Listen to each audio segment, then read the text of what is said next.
குமார் நம்ம தமிழ் ஷாட் சேனலை சப்ஸ்கிரைப் பண்ணுற அனைவருக்கும் என்னுடைய மனமார்ந்த நன்றி. எல்லோரும் வந்து டிஸ்க்ளைமர் பார்த்துக்கோங்க. நம்ம சேனலில் வந்து கொடுக்குற அனைத்து தகவலும் ஒன்லி ஃபார் எஜுகேஷனல் பர்பஸ் மட்டும்தான். நான் வந்து செபி ரிஜிஸ்டர்ட் அனலிஸ்ட் கிடையாது. So before investing consult your financial advisor.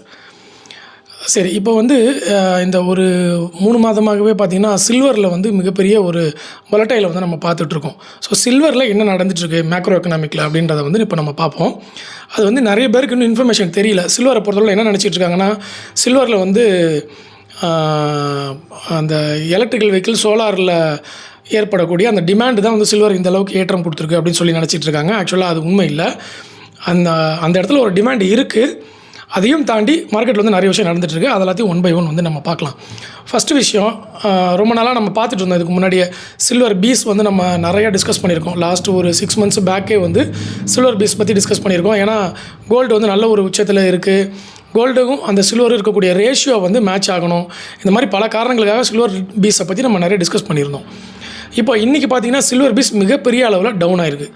Okay, step by step ஒரு பாயிண்ட்டாக வந்து சொல்கிறேன், அப்படியே நீங்கள் நோட் பண்ணிக்கோங்க. ஃபஸ்ட்டு பாயிண்ட்டு, ராபர்ட் கியோசாக்கி வந்து ரொம்ப நாளாக சொல்லிகிட்டு இருக்காரு, மார்க்கெட் வந்து கிராஷ் ஆக போகுது, நீங்கள் சில்வர், கோல்டு, அதுக்கப்புறம் பிட்காயின் இந்த மாதிரி இடத்துல வந்து இன்வெஸ்ட்மெண்ட் பண்ணுங்கள் அப்படின்னு சொல்லியிருந்தார். அது வந்து என்னாச்சுன்னா கொஞ்சம் ஒரு மார்க்கெட்டிங் மாதிரி ஆகிடுச்சு. சில்வர் அண்ட் கோல்டுக்கு மார்க்கெட்டிங் பண்ண மாதிரி கோல்டு சில்வர்லேயும் வந்து நிறைய பேர் வந்து அதை நம்பி இன்வெஸ்ட்மெண்ட் பண்ண ஆரம்பித்தாங்க. அது ஒரு சின்ன க்ரௌடு வந்து கிடச்சிது கோல்டு அண்ட் சில்வருக்கு. நார்மலாகவே இன்ஸ்டியூஷன்ஸ் வந்து இன்வெஸ்ட்மெண்ட் பண்ணுறாங்க. பட் நமக்கு இந்த வொலட்டைல் ஏற்படுறதுக்கான ரீட்டைல் இன்வெஸ்டர்ஸ் மத்தியில் வொலட்டைல் ஏற்படுறதுக்கான மேஜர் ரீசனாக வந்து நம்ம ஒன்றா பார்த்துட்டு வரோம். அதில் முதல்ல வந்து இந்த ராபர்ட் கியோசாக்கி அவரை மாதிரி இருக்கக்கூடியவங்க வந்து கொடுத்த அனௌன்ஸ்மெண்ட்டு. ரெண்டாவது மேஜர் இம்பேக்ட் பார்த்திங்கன்னா புல்லியன் பேங்க்ஸ் அப்படின்னு சொல்லுவாங்க. இந்த புல்லியன் பேங்க்ஸ் அப்படின்னா யாருன்னா சின்ன சின்ன பேங்க்லாம் கிடையாது. Citi, bank of America, JP Morgan, இவங்கெல்லாம் வந்து புல்லியன் பேங்க்ஸ் அப்படின்னு சொல்லுவாங்க. கிட்டத்தட்ட மைன் பண்ணக்கூடிய எல்லா மெட்டல்ஸுமே இவங்களோட கண்ட்ரோலில் தாங்க இருக்கும். நீங்கள் எந்த மெட்டல் எடுத்துக்கிட்டாலும் அதெல்லாம் பார்த்திங்கன்னா அதனுடைய விலையை நிர்ணயிக்கிறதுலேருந்து மற்ற விஷயங்களை பண்ணுறது எல்லாமே பார்த்திங்கன்னா அவங்க கண்ட்ரோலில் தான் இருக்கும். ஸோ அந்த மாதிரி இருக்கக்கூடிய புல்லியன் பேங்க் பார்த்திங்கன்னா அவங்களுடைய கையிருப்பில் இருக்கக்கூடிய அந்த சில்வரை ஷார்ட் அடிச்சிருக்கிறதா வந்து ஒரு தகவல் கொடுத்தாங்க. ஓகே, இது எப்போ கொடுத்தாங்கன்னா 15ஆம் தேதி அப்போ 13ஆம் தேதி அப்போ வந்து இது நடந்ததாகவும் 15ஆம் தேதி தான் அந்த தகவல் வந்து வெளியே வந்தது. அதுக்கு ஒரு 10 நாள் முன்னாடி அவங்க பண்ணிட்டாங்க. பட் ஜனவரி 15ஆம் தேதி போல் தான் அந்த தகவல் வந்து அந்த லிஸ்ட்டில் இருக்கிறத அனௌன்ஸ்மெண்ட்டில் சில மீடியா ரிப்போர்ட் வந்து கொடுத்துருந்தாங்க. என்ன கொடுத்துருந்தாங்கன்னா 4.4 பில்லியன் அளவுக்கு டாலருக்கு வந்து ஷார்ட் அடிச்சிருக்காங்க சில்வரை ஷார்ட் அடித்ததுக்கப்புறம் என்ன நடந்துச்சுன்னு பார்த்தீங்கன்னா, சில்வரை வாங்கினவங்க யாருமே திருப்பி கொடுக்கல. ஏன் கொடுக்கலன்னா, இப்போ நம்ம அந்த டிமாண்டை சொன்னோம் இல்லையா, சோலார் பேனல், எலக்ட்ரிக்கல் வெஹிக்கிள், இன்னும் சில தேவைகளுக்காக சில்வர் வந்து அதிகமாக ரெக்யர்மெண்ட் இருக்கிறனால அதை என்ன பண்ணிட்டாங்கன்னா எல்லா கம்பெனியுமே அதை வந்து வாங்கி வச்சுக்க ஆரம்பிச்சிட்டாங்களே தவிர திருப்பி ரிட்டர்ன் கொடுக்கல. அது மட்டும் இல்லாமல் அவங்களுடைய ஜேபி மார்கனுடைய அந்த புல்லியன் பேங்க்ஸுடைய பாண்ட்ஸ் இருக்குது பாருங்கள், சில்வர் பாண்ட்ஸ், அதை வாங்கினவங்க நிறைய பேர் வந்து அது சில்வர் தேவைப்படும் பொழுது புல்லியன் பேங்க்ஸில் சில்வர் இல்லை, அவங்க ஷார்ட் அடிச்சிட்டாங்க. இப்போ ஷார்ட் அடித்ததை அவங்க கவர் பண்ணணும். இப்போ உங்களுக்கு புரிகிற மாதிரி சொல்லணும்னா, இப்போ நீங்கள் இன்ட்ராடே பண்ணுறீங்கன்னு வச்சுக்கோங்களேன். நான் இன்ட்ராடே வச்சு உங்களுக்கு புரியறதுக்காக சொல்கிறேன். பட் இது அந்த மாதிரி கிடையாது. ஷார்ட் அடிக்கிறதுனா நம்ம என்ன பண்ணுவோம், வாங்கினோம்னா விற்றுருவோம். ஷார்ட் அடிக்கிறதுனா விற்றோம்னா அதை திருப்பி வாங்கிடுவோம் இல்லையா, அதுதான் ஷார்ட் அடி. இப்போ காலையில் விற்றுட்டீங்க, சாயங்காலத்துக்குள்ளே நீங்கள் வாங்கி ஆகணும், அதுதான் ஷார்ட். இப்போ அதே மாதிரி ஃபியூச்சர்ஸில் வந்து நீங்கள் விற்றுட்டீங்க, அந்த மாதம் எக்ஸ்பைரிக்குள்ளே நீங்கள் திருப்பி வாங்கி தானே ஆகணும். ஓகே, அதுதானே ஷார்ட்டுன்றது. ஸோ அந்த மாதிரி அவங்க என்ன பண்ணிட்டாங்கன்னா ஷார்ட் அடிச்சிட்டாங்க. கிட்டத்தட்ட 4.4 பில்லியன் டாலருக்கு வந்து ஷார்ட் அடிச்சிருக்காங்க. ஸோ இப்போ திருப்பி கவர் பண்ணணும்னா அவங்க மார்க்கெட்டில் போய் சில்வரை வாங்கணும். மார்க்கெட்டில் சில்வர் வந்து அந்த அளவுக்கு கிடைக்கல, வாங்கினவங்க யாரும் கொடுக்கவும் இல்லை. ஸோ இப்போ இவங்க அதை வாங்கி அதை க்ளோஸ் பண்ணணும்னு சொல்லிட்டு சில்வரை போய் வாங்க போனாங்கன்னா சில்வர் இன்னும் வேகமாக மேலே ஏறுது. ஸோ சில்வர் இன்னும் வேகமாக மேலே ஏறுனா அவங்களுக்கு வந்து இன்னும் எக்ஸ்பென்சிவ் ஆகும், அதாவது அவங்களுக்கு நஷ்டம் வந்து பெருசாகும். அப்போ அவங்க வந்து வாங்காமல் இருந்தாங்கன்னா இன்னும் அதிகமாகிட்டே போயிட்டே இருக்குது. அப்போ அவங்களோட எக்ஸ்பென்சிவ் வந்து இன்னும் அதிகமாகிட்டே இருக்கும். ஸோ இப்போ அவங்க வேறு வழியே இல்லாமல் ஒரு லூப் ஹோல் மாதிரி மாட்டிக்கிட்டாங்க. வாங்கியே ஆகணும், அந்த ஷார்ட்டை வந்து கவர் பண்ணியே ஆகணுன்ற மாதிரி ஒரு லூப் ஹோல்குள்ளே மாட்டிக்கிட்டாங்க. இப்போ இதுக்காக அவங்க என்ன பண்ணுறாங்கன்னா, சில்வர் மேனுஃபேக்சரிங் இருக்கு இல்லையா, ஹிந்துஸ்தான் ஜிங்க்கு, அப்புறம் வேதாந்தா, இந்த மாதிரி சில்வர் மேனுஃபேக்சரிங்கில் இருக்கக்கூடிய சில நிறுவனங்களை வந்து அவங்க டிமாண்ட் பண்ணுறாங்க. எங்களுக்கு வந்து சில்வரை நீங்கள் மேனுஃபேக்சரிங் பண்ணக்கூடிய, அதாவது மைனிங் பண்ணக்கூடிய சில்வர் எல்லாத்தையுமே எங்களுக்கு கொடுங்க அப்படின்னு சொல்லி கேட்டிருக்காங்க. பட் அதனுடைய ரிப்போர்ட் என்ன அப்படின்னு பார்த்தீங்கன்னா, அவங்க கேட்ட அந்த சில்வரை வந்து மைன் பண்ணுறதுக்கு 5.5 வருஷம் ஆகும்னு சொல்லியிருக்காங்க. 5.5 years ஆகும் அப்படின்னு சொல்லி அவங்க வந்து ரிப்போர்ட் கொடுத்துருக்காங்க. அப்போ இந்த டிமாண்டு வந்து அவங்க கொடுத்த ஷார்ட்டை வந்து கவர் பண்ணுறதுக்கு இன்னும் 5.5 வருஷம் ஆகும் அப்படின்னா அது என்ன ஆகும் பார்த்துக்கோங்க. அவங்களோட டிமாண்டு வேறு லெவலில் மேலே போயிடும். ஸோ அதை தெரிஞ்சுக்கிட்ட ஒரு பெரிய அதாவது இன்ஸ்டியூஷன் இல்லாமல் நம்மளை மாதிரி இருக்கக்கூடிய இன்வெஸ்டர்ஸ்லேயே கொஞ்சம் பெரிய பெரிய இன்வெஸ்டர்ஸ்லாம் இருப்பாங்கள்ல, ஹை நெட்வொர்த் இன்வெஸ்டர்ஸ், அவங்களாம் என்ன பண்ணிட்டாங்கன்னா அதை ஃபுல்லாக வந்து ஆக்கியபை பண்ண ஆரம்பிச்சிட்டாங்க. சில்வரை வந்து கண்டினியூஸாக அக்யூமுலேட் பண்ண ஆரம்பிச்சிட்டாங்க. ஸோ இதனால் அவங்களுக்கு இன்னும் சில்வர் கிடைக்காம போயிடுச்சு. ஸோ அதனால தான் சில்வர் பார்த்திங்கன்னா அந்த 15 நாளில் கண்ணா பின்னாடி வேகமாக மேலே ஏறிக்கிட்டே வந்து டெய்லி 5% ஏறிக்கிட்டே வந்தது. ஓகே, இதில் முதல் தகவலாக என்ன கொடுத்துருந்தாங்க அப்படின்னு பார்த்தீங்கன்னா, இது வந்து 15 நாள் முன்னாடி நடந்த டேட்டா. இப்போ அதில் அப்டேட் பார்க்கணும் இல்லையா? ஃபஸ்ட்டு அப்டேட் பார்த்திங்கன்னா, இந்த பேங்க் ஆஃப் அமெரிக்கா என்ன பண்ணிட்டாங்க அப்படின்னா பப்ளிக்காகவே அனௌன்ஸ்மெண்ட் கொடுத்துட்டாங்க. பேங்க் ஆஃப் அமெரிக்காவோட இன்ஸ்டாகிராமில் நீங்களே போய் செக் பண்ணி பாருங்கள், உங்களுக்கே தெரியும். $300 ஒரு அவுன்ஸ் வந்து போகும் சில்வர் அப்படின்னு சொல்லி பப்ளிக் அனௌன்ஸ்மெண்ட் கொடுத்துட்டாங்க. அப்போது யூஎஸில் இருக்கிறவங்க, யூஎஸ் சார்ந்த அந்த தகவல்களை பரிமாற்றம் செய்கிறவங்க என்ன பண்ணுவாங்க, சில்வரை யாராவது போய் விற்பாங்களா? யாருமே விற்க மாட்டாங்க. ஏன்னா இப்போ இருக்கிறது $94 வந்து பர் அவுன்ஸ் இருக்குது. $300 போகிறதுக்கான வாய்ப்பு இருக்குன்னு சொல்லி ப்ரெடிக்ஷனை அனௌன்ஸ்மெண்ட் கொடுத்துட்டாங்க. இது ஒரு பப்ளிக்காக அந்த மாதிரி அனௌன்ஸ்மெண்ட் கொடுக்கும் பொழுது 300 போக வேண்டாம், பட் 150 போனாலே, அதில் 50% போனாலே லாபம் தானே. அப்போ யார் சில்வர் வந்து கொடுப்பாங்க? அப்போ என்ன ஆயிடுச்சுன்னா அந்த ஷார்ட் அடித்தவங்களுக்கு சுத்தமாக கிடைக்கவே இல்லை. அவங்களுக்கு வந்து இன்னும் சிக்கலான ஒரு பிரச்சனையாக போச்சு, சிக்கலாக போச்சு. அதுக்கப்புறம் என்ன நடந்துச்சுன்னு பார்த்தீங்கன்னா, இப்போது லேட்டஸ்ட்டாக 3 நாட்களுக்கு முன்னாடி ஜேபி மார்கன் வந்து அதை விட்டு குவிட் பண்ணிட்டு வெளியே வந்துட்டாங்க அப்படின்னு சொல்லி ஒரு தகவல் கொடுத்துருக்காங்க. ரிப்போர்ட் சொல்லுது. ஆனால் அது உண்மையாக போய் ஏன்னு நமக்கு தெரியல. நான் இன்னும் அந்த காமெக்ஸோட ரிப்போர்ட் வந்து பார்க்கல. நமக்கு எப்படி MCXயில் பார்க்குறோம், அந்த மாதிரி காமெக்ஸில் ரிப்போர்ட் இருக்குது. அந்த ரிப்போர்ட் எல்லாமே வந்து நான் உங்களுக்கு, அதாவது மீடியாவில் வந்த தரவுகளை நான் வந்து உங்களுக்கு டெலிகிராமில் ஷேர் பண்ணுறேன். ஓகேவா? அதோட உண்மைத்தன்மை பற்றிலாம் எனக்கு தெரியாது. ஏன்னா நானும் காமெக்ஸில் வந்து யாரெல்லாம் போட்டிருக்காங்களோ அந்த டேட்டாவை தான் எடுத்து கொடுக்க முடியும். அதுலேயே ஏதாவது பொய் இருந்தால் நம்ம அதை வந்து அக்செப்ட் பண்ண முடியாது. ஏன்னா நான் அதையும் வந்து வெரிஃபை பண்ணேன். இந்த 4.4 பில்லியனுக்கு வந்து இவங்க விற்றுருக்காங்களா, $1 இது உண்மைதானான்னு சொல்லி ரிசர்ச் பண்ணி பார்க்கும்போது அந்த மாதிரி இல்லைன்னு சொல்லி நிறைய பேர் போட்டிருந்தாங்க. ஆனால் அது உண்மைன்னு சொல்லி காமெக்ஸோட ரிப்போர்ட்டே சில பேர் வந்து போஸ்ட் பண்ணியிருந்தாங்க. ஸோ அப்போ அதில் கொஞ்சம் நமக்கு டவுட் இருக்குது. பட் எனவே அந்த ரிப்போர்ட்டை போட்டு இவ்வளோ பேர் பேசுகிறாங்கன்னா அதில் மேபி ஒரு பாதியாவது உண்மை இருக்கணுன்றது தான் என்னுடைய தாட்டு. சரி, இப்போது ஷார்ட் அடிச்சிட்டாங்க, அவங்க கவர் பண்ணணும், சில்வர் கிடைக்கல, வாங்கினவங்க யாரும் திருப்பி கொடுக்கல. இப்போது அந்த புல்லியன் பேங்க்ஸோட பணம் எல்லாம் ரீட்டைல் இன்வெஸ்டர்ஸ்க்கு வரப்போகுது. பணக்காரங்கள்ட்ட இருக்கக்கூடிய பணம் எல்லாமே வந்து அந்த செல்வம் நம்மக்கிட்ட வந்து ட்ரான்ஸ்ஃபர் ஆகிறதுக்கான ஒரு மிகப்பெரிய சான்ஸ் இது. இதைத்தான் வந்து ராபர்ட் கியோசாகி அடிக்கடி சைடில் சொல்லிக்கிட்டே இருக்கார், விட்றாதீங்கன்னு சொல்லிட்டு. பட் நமக்கு வந்து ஒரு பயம் இருந்துக்கிட்டே தான் இருக்குது. ஏன் அப்படின்னா சில்வரோட ஹிஸ்ட்ரியில் இதே மாதிரியே இதுக்கு முன்னாடி 2011 ஏறிட்டு திருப்பி விழுந்தது பார்த்திங்கன்னா அப்படியே ஃபுல்லாக எவ்வளோ ஒரு 100% ஏறிச்சுன்னா திருப்பி 100% அப்படியே முழுசாக விழுந்துடும். இது வந்து இந்த மாதிரி ஆல்ரெடி 2 தடவை நடந்திருக்கு. 2001 ஒரு தடவை நடந்திருக்கு, 2011 நினைக்கிறேன். நீங்கள் வந்து என்ன பண்ணுங்கள், 25 இயர்ஸோடைய சில்வர் USD டேட்டா இருக்கும். அதை போய் பார்த்தீங்கன்னா உங்களுக்கு தெரிஞ்சிடும். இதே மாதிரியே ஏறி இருக்கும். எத்தனை % ஏறி இருக்கோ அத்தனை % அப்படியே ஒரே ஒரு மாதத்தில் இறங்கியிருக்கும். இதுதான் சில்வரோட ஹிஸ்ட்ரி. அப்போ இந்த தடவை ஏறும்போது ட்ரேடர்ஸு, இந்த மாதிரி ஹிஸ்ட்ரியை ரிசர்ச் பண்ணுற அனலிஸ்ட்லாம் என்ன பண்ணுவாங்கன்னா பயப்படுவாங்க. இப்போ நான்லாம் அப்படி தான் பயந்தேன். டெய்லி இன்ட்ராடேயில் அடிச்சுட்டு வெளியே வந்துட்டேன். டோட்டலாக ஹோல்டிங்கில் வைக்க முடியல. ஏன்னா என்றைக்கு இறங்கும்னே தெரியாது. இன்றைக்கி பார்த்தீங்களா ஒரே நாளில் 10%, ஆக்சுவலாக 17% வரைக்கும் இன்றைக்கி இறங்குச்சு சில்வர். ஒரே நாளில் சில்வர் பீஸ் இறங்குச்சு. அதுக்கு வேறு ஒரு கதை இருக்குது, அதையும் சொல்கிறேன். அதுவும் உண்மைத்தன்மை இல்லை, அதுலேயும் கொஞ்சம் டேட்டா இருக்குது. ஸோ இந்த வீடியோ வந்து தயவுசெய்து ஸ்கிப் பண்ணாமல் அப்படியே கண்டினியூ பார்த்துட்டே வாங்க, நிறைய தகவல் உங்களுக்கு கொடுக்க வேண்டியது இருக்குது. ஸோ இப்போ என்ன நடந்திருக்கு, ஜேபி மார்கன் வெளியே வந்துட்டதா சொல்கிறாங்க. அந்த நேரத்தில் வந்து இந்த சில்வரை கிடைக்க முடியாத அளவுக்கு பேங்க் ஆஃப் அமெரிக்கா என்ன பண்ணிட்டாங்க, எல்லாம் ட்ரம்ப்புடைய ஒரு மேக்கிங் தான். ஓகே, கிடைக்க விடாமல் பண்ணிட்டாங்க. ஸோ இதுக்கு நடுவில் கோல்டுக்கு வந்து சப்போர்ட்டிவாக என்ன நடந்துருச்சு அப்படின்னா, கிரீன்லாந்து இஷ்யூ, இந்த வெனின்சுலா இஷ்யூ, இதெல்லாம் வந்து போர் பதட்டம் வந்தது இல்லையா, அதெல்லாமே வந்து கோல்டையும் மேலே கொண்டு போக ஆரம்பிச்சிருச்சு. ஸோ மெட்டல்ஸ் எல்லாமே மேலே போகிறது வந்து நமக்கு பணம் கொடுக்குறாங்க பாருங்கள், ஃபெட்ரல் ரிசர்வ், அவங்களுக்கு வந்து இது ஒரு கீ பாயிண்ட்டுன்னு சொல்லலாம். என்ன கீ பாயிண்ட் அப்படின்னா, கோல்டு வெர்சஸ் பிட்காயின்றதை விட கோல்டு வெர்சஸ் கிரிப்டோ கரன்சிஸ் அப்படின்னு வரும்பொழுது, அதாவது மெட்டல்ஸ் வெர்சஸ் கிரிப்டோ கரன்சி அப்படின்னு வரும்போது மெட்டல்ஸ் வின் பண்ணுறதுக்கான சாத்தியக்கூறுகளை அவங்க காமிக்கணும் அப்படிங்கிறதுல வந்து இதில் அந்த புல்லியன் பேங்க்ஸ் வந்து நிரூபிச்சிட்டாங்க. ஃபெடரலும் வந்து அதில் வந்து ஜெயிச்சிட்டாங்க, அந்த இன்ஃபர்மேஷனில் ஜெயிச்சிட்டாங்க. கிரிப்டோ கரன்சி மாதிரி இதுலேயும் வந்து உண்மையாலேயே பொட்டென்ஷியல் இருக்குது அப்படின்ற மாதிரி ஒரு வியூகம் வந்து வந்துருச்சு, ஒரு வியூ வந்து கிடச்சிருச்சு. அது உண்மையாக வந்துச்சா அல்லது இவங்க வந்து அதை பொய்யாவே ஏற்படுத்தி விட்டாங்களான்றதெல்லாம் நம்மளுடைய நாலேஜுக்கு வராது.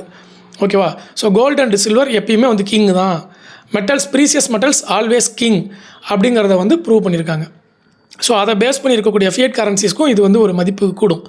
ஓகேவா? இதை ஒரு பக்கம் நம்ம டேட்டாவை எடுத்துக்குவோம்.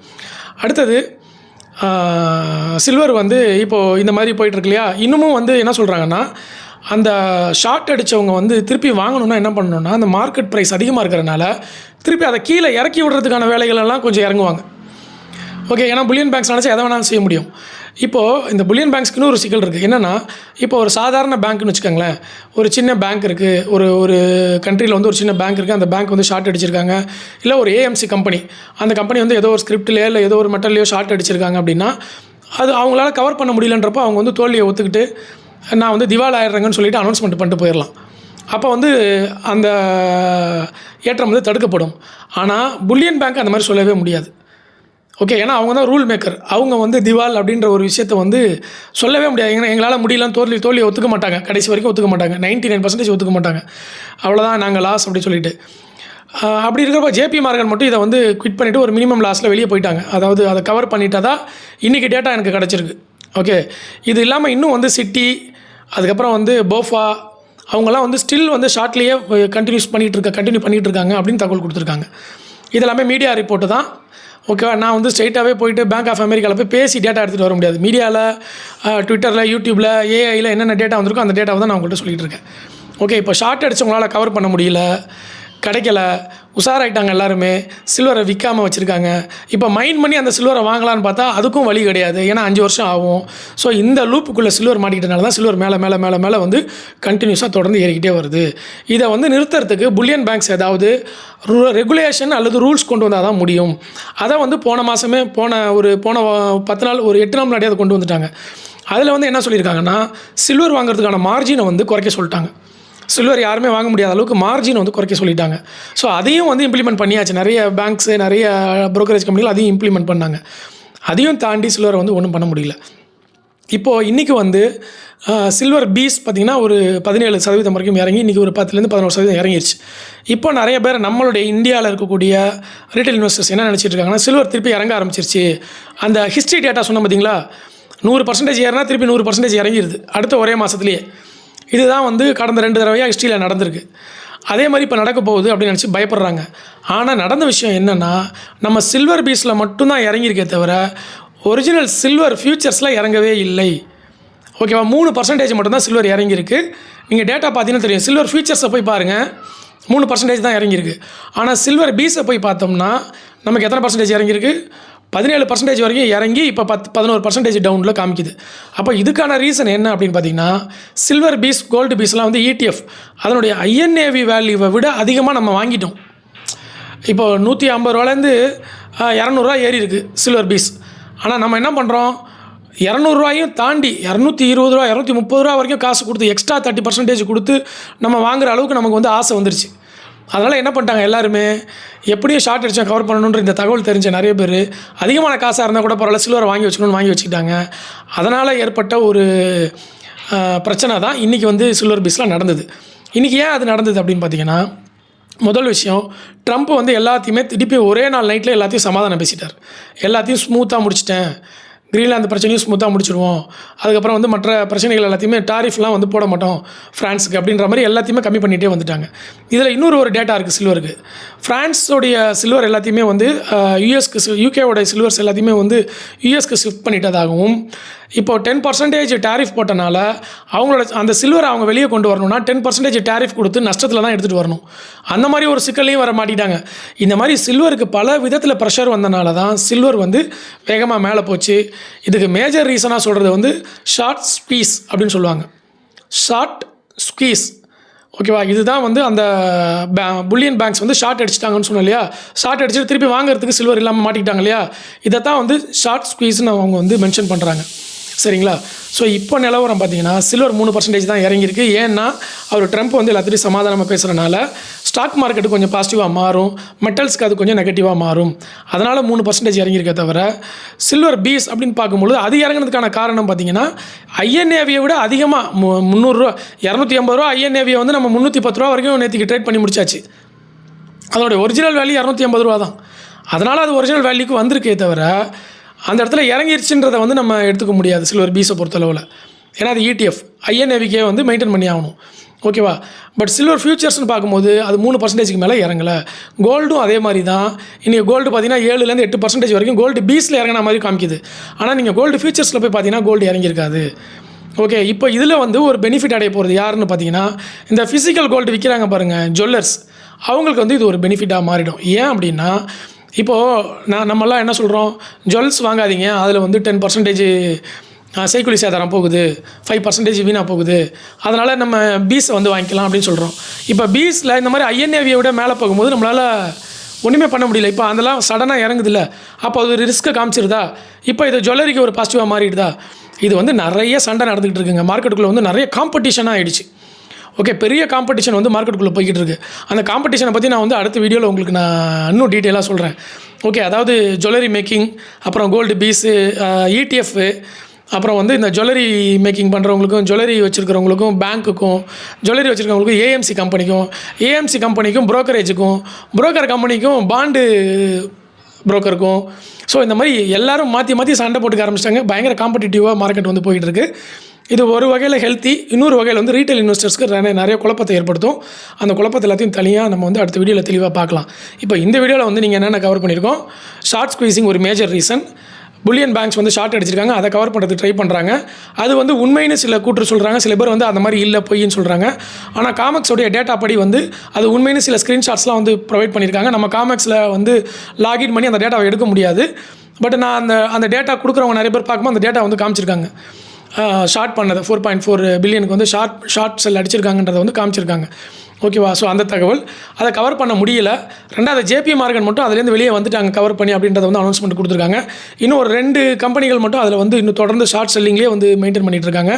தொடர்ந்து எக்ஸ்ட்ராவாக ஷார்ட் அடிக்க போகிறதாகவும் வந்து தகவல் கொடுத்துருக்காங்க. அந்த மாதிரி ஷார்ட் அடித்தா அவங்க தான் வந்து நஷ்டத்தில் போவாங்களோ அப்படின்னு எனக்கு ஒரு டவுட் இருக்குது. ஏன்னா நமக்கு டிமாண்டும் வந்து நார்மலாகவே அதிகமாகிடுச்சு. ஓகே, இந்த இதில் சோலார் பேனல், எலக்ட்ரிக்கல் வெஹிக்கிள்லாம் வந்து டிமாண்ட் அதிகமாகிட்டனால இண்டஸ்ட்ரியல் யூசேஜும் வந்து சில்வருக்கு அதிகமாகிட்டே வருது கொஞ்சம் கொஞ்சமாக. ஸோ அதனால் அவங்க ஷார்ட் அடிக்கிறனால அவங்க மேபி மாட்டிக்குவாங்களோ அப்படின்ற மாதிரி இருக்குது. ரெண்டாவது, கோல்டு சில்வர் ரேஷியோன்னு ஒன்று இருக்குது. அந்த ரேஷியோ படி இப்போ சொல்கிற தரவுகள் என்ன சொல்கிறாங்கன்னா 10-15%, 10-15, அதாவது 1:15. அதாவது கோல்டு வந்து 100 ரூபா இருக்குது அப்படின்னா அதில் 10 ரூபாயாவது வந்து சில்வர் இருக்கணும். ஓகேவா? இப்போ கோல்டு 1 கிராம் எவ்வளோ இருக்குது? 1400 ரூபா இன்றைக்கி. 14,400 ரூபா இன்றைக்கி. 14,000ன்னு வச்சுக்கோங்களேன். 1 கிராம் வந்து 14,000 ரூபா இருக்குது. அப்போ சில்வர் வந்து அட்லீஸ்ட் 1,400 ரூபாயாவது நமக்கு 1 கிராம் வரணும். 10% 10 மடங்கு இல்லைன்னாலும் அட்லீஸ்ட் ஒரு 15 டைம்ஸ் சில்வரை கம்பேர் பண்ணும்போது கோல்டு வந்து 15 டைம்ஸ் அதிகமாக இருக்கலாம். ஸோ அப்படி பார்த்தாலே 700 rupees 1 கிராம் வரணும் அப்படின்ற மாதிரி ஒரு கால்குலேஷன் கோல்டு வர்சஸ் சில்வர் ரேஷியோன்னு சொல்கிறாங்க. ஸோ எல்லாருமே அந்த கோல்டு சில்வர் ரேஷியோவை பற்றி கண்டிப்பாக நாலேஜ் எடுத்துக்கணும். அதை வந்து நீங்கள் கூகுளில் சர்ச் பண்ணி பார்த்துக்கங்க. நான் உங்களுக்கு கீ பாயிண்ட் கொடுத்துட்டேன். கோல்டு சில்வர் ரேஷியோ ரொம்ப முக்கியம். ஏன்னா கோல்டு ஏறிடுச்சுன்னா சில்வர் ஏரியா ஆகணுன்ற மாதிரி அந்த ரேஷியோ மெயின்டைன் பண்ணுறாங்க. ஏன் மெயின்டைன் பண்ணுறாங்கன்னா, அந்த பணத்தை ஃபியட் கரன்சியை கண்ட்ரோல் பண்ணுறாங்க பார்த்தீங்களா, அவங்க இதை மெயின்டைன் பண்ணி ஆகணும். எதனால் அப்படின்னா, இப்போ பிட்காயின் இருக்குது, அப்புறம் எத்தீரியம் இருக்குது, அப்புறம் அதுக்கடுத்து காம்படிஷன் லெவலில் நெக்ஸ்ட் ஒரு காயின்ஸ், இம்பார்ட்டன்ட் காயின் இருக்கு இல்லையா, அந்த மாதிரி மெட்டல்ஸ்லேயும் அவங்க என்ன பண்ணணும்னா கோல்டு, சில்வர், பிளாட்டினம், பல்லாடியம், யுரேனியம் இந்த மாதிரி ஒன்றுத்தையும் அவங்க மெயின்டைன் பண்ணி ஆகணும். அப்போ தான் ஃபியட் கரன்சியை அவங்க மெயின்டைன் பண்ண முடியும். அதனால் ஃபியட் கரன்சியை மெயின்டைன் பண்ணக்கூடிய அந்த ஃபெடரல் குரூப் இதெல்லாம் வந்து கொஞ்சம் அதிகமாக பண்ணுவாங்க. இது கொஞ்சம் வேர்ல்டு பாலிடிக்ஸ் இன்னும் பெருசாக புரிஞ்சவங்களுக்கு மட்டும் தான் நான் பேசின விஷயமே புரியும். வெறும் ட்ரேடிங் வர வரைக்கும் புரிஞ்சவங்களுக்கு வந்து ஷார்ட் அடிச்சது ஷார்ட் ஸ்குவீஸ் மட்டும்தான் புரியும். சரிங்களா? ஸோ இதுதான் கம்ப்ளீட் தகவல் சில்வரை பொறுத்தளவில். ஓகேவா? இன்னமும் வந்து சில்வருக்கு டிமாண்ட் இருக்குன்னு அவங்க வந்து சொல்கிறாங்க. ஏன்னா பேங்க் ஆஃப் அமெரிக்கா வந்து $300 போட்டுக்கிறது. இன்றைக்கி ராபர்ட் கியோசாகி ஒரு டேட்டா கொடுத்துருந்தாரு, அதை டெலிகிராமில் போஸ்ட் பண்ணியிருக்கேன். நம்ம டெலிகிராம் லிங்க் டிஸ்கிரிப்ஷனில் கொடுத்துருக்கேன், கமெண்ட்லையும் பின் பண்ணியிருக்கேன். அதில் போய் செக் பண்ணி ஃப்ரீ அப்டேட்ஸு எல்லாத்தையும் வந்து எடுத்துக்கங்க. அதுக்கப்புறம் வந்து டிமேட் அக்கௌண்ட் ஓப்பன் பண்ணாதவங்களுக்கு டிஸ்கிரிப்ஷனில் லிங்க் கொடுத்துருக்கேன், என்னுடைய ரெஃபரல் லிங்க். அதில் வந்து நீங்கள் அக்கௌண்ட் ஓப்பன் பண்ணி எனக்கு வந்து சப்போர்ட் பண்ணலாம். But mobile number, mail ID கொடுத்தீங்கன்னா 1 மந்த்துக்குள்ளே வந்து நீங்கள் அக்கௌண்ட் ஓப்பன் பண்ணுங்கள். அப்போ தான் என்னுடைய ரெஃபரலில் வரும். ஓகேங்களா? இது வந்து விருப்பம் இருக்கிறவங்க மட்டும் பண்ணால் போதும். சப்போர்ட் பண்ண விருப்பம் இருக்கிறவங்க மட்டும் பண்ணால் போதும். அக்கௌண்ட் இல்லைன்றவங்க பண்ணால் போதும். இல்லை உங்கள் நண்பர்கள் யாராவது அக்கௌண்ட் வேணும்னு நினச்சாங்கன்னா என்னுடைய ரெஃபரல் லிங்க் வந்து நீங்கள் ஷேர் பண்ணுங்கள் அவங்களுக்கும். ஓகே, ஸோ இந்த வீடியோ பயனுள்ளதாக இருக்கும்னு நினைக்கிறேன்.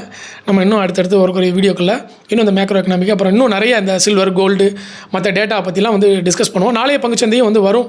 கொஞ்சம் நிறைய அந்த பிரச்சனைகள் போய்கிட்டே இருந்தனால ஒரு பிரச்சனையிலேருந்து வெளியே வந்தோம்னா அடுத்தது ஒன்று வந்துடுது. ஸோ இப்போ எல்லாத்தையும் ரிசால்வ் பண்ணி திருப்பி நம்ம ஃப்ரெஷ்ஷாக கொண்டு வந்துக்கிட்டே இருக்கோம் கொஞ்சம் கொஞ்சமாக. அதனால் இனிமேல் வீடியோ நாளை பங்கு வரும் பார்க்கலாம். ஓகே, உங்களுடைய கமெண்ட் என்ன, சில்வர் பற்றி நீங்கள் என்ன நினைக்கிறீங்க, நீங்கள் என்ன லேர்ன் பண்ணீங்கன்றதை வந்து கீழே கமெண்ட்டில் பதிவு பண்ணுங்கள். நன்றி, வணக்கம்.